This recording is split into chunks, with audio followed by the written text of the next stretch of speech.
Hi, this is Shadi. Today I want to talk about the Saitiev brothers Adam and Buvaisar. This is a topic that has been requested quite a bit, and I'm gonna talk about it through judo eyes, of course. So if I say any technical terms in Japanese, etc., know that I'm seeing it through judo. I know they're wrestlers and I know that they are absolutely amazing.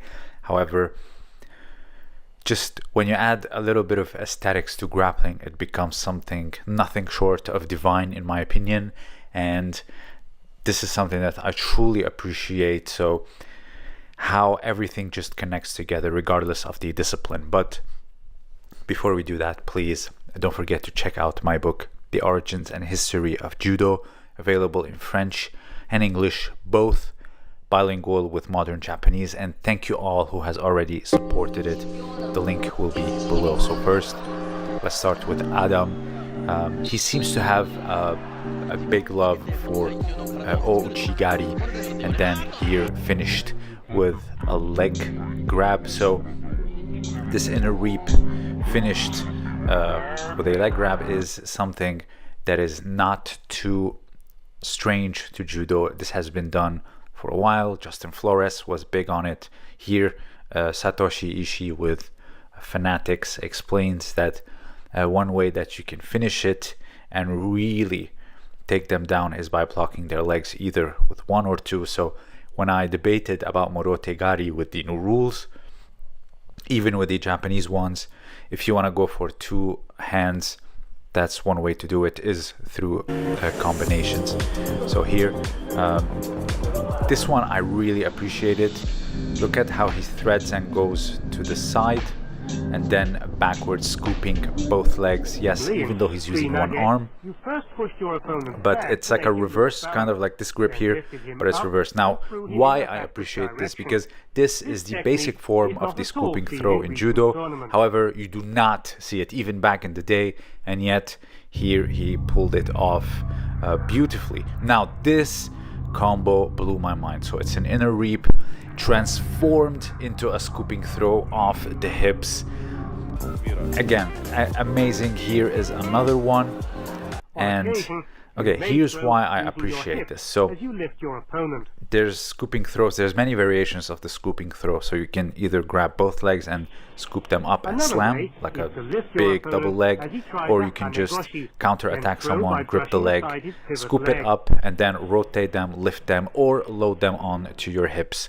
Now, in judo, usually back in the day at least, you would see this. You would see a feint with the scooping throw finished with the inner reap because they are standing on one leg. This is Kashiwazaki, one of his favorites. He didn't just do sacrificing throws, but you can find him all over teaching this at seminars as well. So he would scoop up, but then doesn't finish it with a lift, but rather he attacks the standing leg with an inner reap. Again, the fact that Adam reversed the order makes it more beautiful in my opinion. So let's see here some acrobatic defenses and attacks. So he was just absolutely insane here.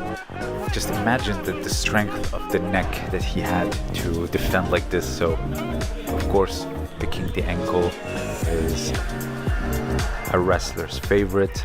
You see it a lot, and there's just so many ways that you can pick an ankle, and it's always great to see it. So here you see the pins with lacing of the legs, very similar to what we see sometimes in judo. So now here is his brother doing a Tawara Gaishi against a single leg. So here you see it. As they attack, you drop your weight, bring your legs close, and I think he kind of did a mix of Sumi Gaishi and Tawara Gaishi by shooting his leg up. But here you can see a Yoko Otoshi, and by both brothers actually. So here you see it. Now, Yoko Otoshi is an interesting one because it can kind of blend into other techniques. So a lot of the fireman's carry that we see today in judo is actually this technique. You just happen to have the sleeve wrapped around your neck, and then you drop like this and you roll over, doesn't necessarily mean it's a fireman's carry. Sure, maybe it started as a fireman's carry, but it ended as a side drop like this. And you see it also in freestyle wrestling as well. So you have to have the leg deep.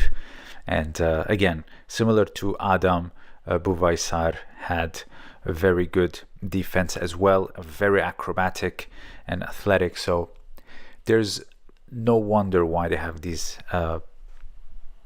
titles. So you look at this Uchimata that they do also as well, and this cradle or pin that they do, I think it's called cradle. So look at this, a rolling scissor. Now the reason why this is somewhat safer, it's because there's no slack with the jacket where you are hanging off to the side, pinning the knee, and thus it breaks, but rather has his upper body on the ground and he's just rolling his feet like a windmill and then making a scissor takedown. So you can see here, this is a fireman's carry and an ankle pick. Of course, everyone knows, even in judo, it was a big, especially in counters. So again, it's very aesthetic. You see this mix here with the inner reap with the ankle pick and the inner reap in general. They both were big fans of it. And of course, you have your traditional wrestling, or what you see usually in wrestling, far more common, for example, than Uchimata or inner thigh throw. And you see they had a complete arsenal. Now, I don't know what they trained, to be specific, because Vlad Kulikov told me that in the past they would train them everything as kids. In the Soviet Union, he trained freestyle, Greco, Sambo, and judo. So it wasn't just wrestling specific, etc. A lot of the kids grappled with everything, and that's something I really appreciate. It will really create a champion, basically. So I've had my talk with Vlad, I believe 2 years ago, a little bit more, and I'll try to share the clip when he trained in the Soviet Union. So there you go.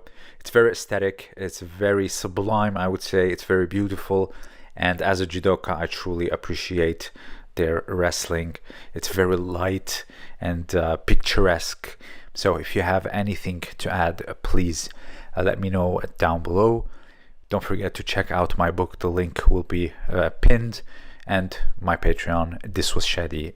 Thank you for listening.